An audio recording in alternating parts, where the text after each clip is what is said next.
A Juan Carlos Casinelli.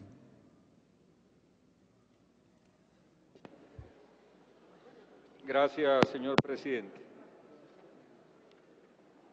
Independientemente de que estoy remitiendo a la comisión correspondiente mis observaciones por escrito, me permito hacer referencia a 2 o 3 puntos que considero de particular interés. Hay determinados aspectos que la comisión no ha tratado dentro de su debate interno que han sido identificados y que a mi criterio, entre otras cosas, operativamente dificultan los procesos de fiscalización y el quehacer legislativo, por lo que realizo las siguientes observaciones.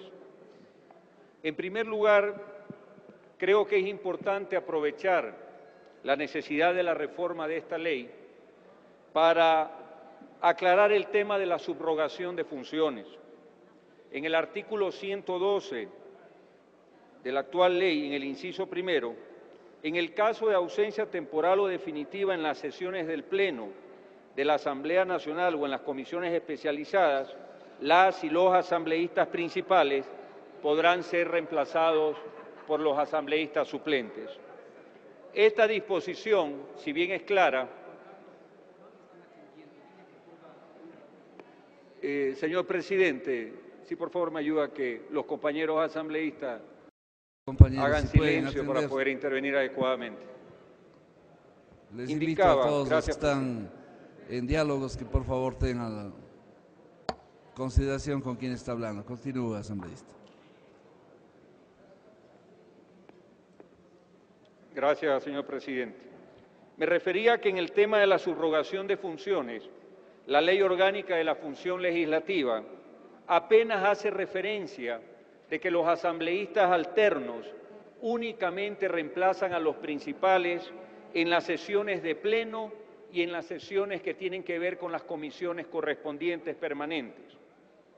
Lo anterior, tal como está en la ley, limita el campo de acción de los asambleístas alternos, pues, según el tenor literal, única y exclusivamente son competentes para estar cuando el principal no puede estar en una sesión de pleno o en una sesión de comisión.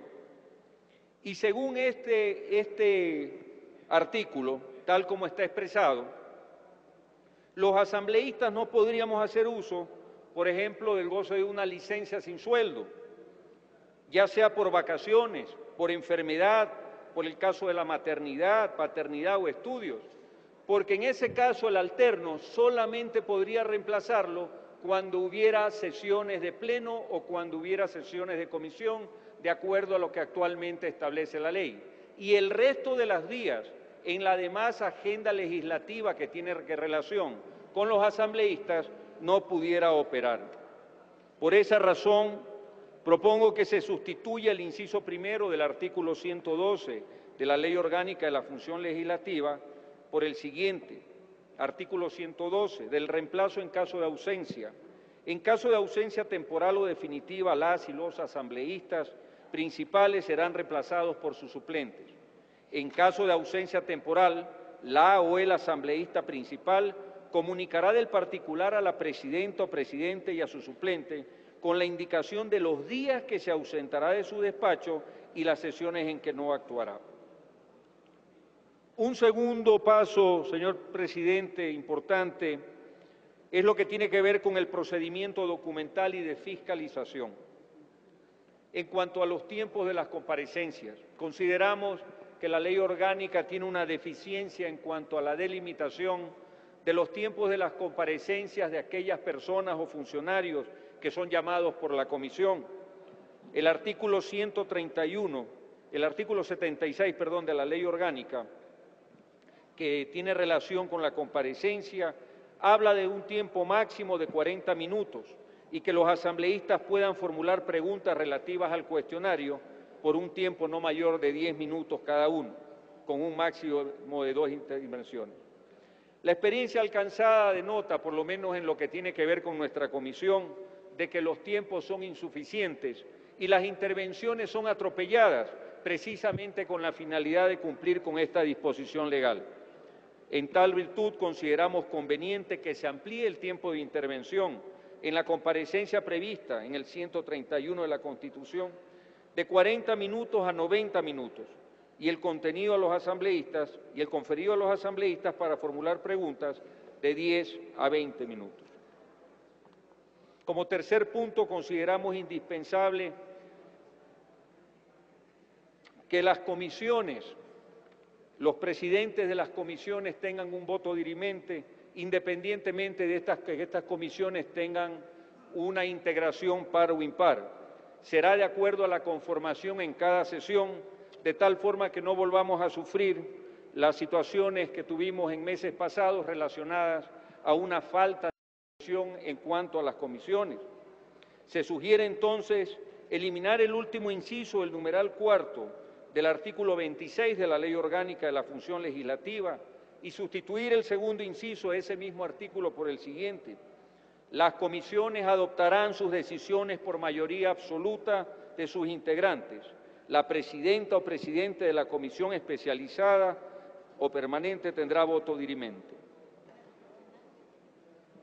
Resolución sobre aparentes conflictos políticos. Con este último punto, señor presidente, voy a concluir mi intervención, pero debo hacer énfasis que en el informe de primer debate se propone reformar los artículos 82 y 83 de la Ley Orgánica de la Función Legislativa, suprimiendo a la Comisión la facultad fiscalizadora y de control político de que ella pueda resolver sobre el archivo de las solicitudes de enjuiciamiento político para pasar a ser un órgano que se somete a consideración del Pleno de la Asamblea Nacional.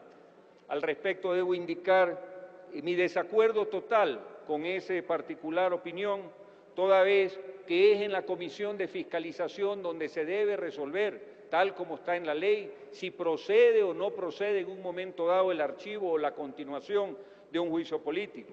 En caso de que tal situación no se diera y eso llegara al Pleno, tendríamos entonces que finalmente pensar en que la Comisión de Fiscalización no tendría ningún tipo de atribución. Por eso considero la importancia de que se mantenga, señor presidente, la disposición tal como está contemplada y más vale se piense en resolver acerca de la dirimencia del presidente de la Comisión. Muchas gracias.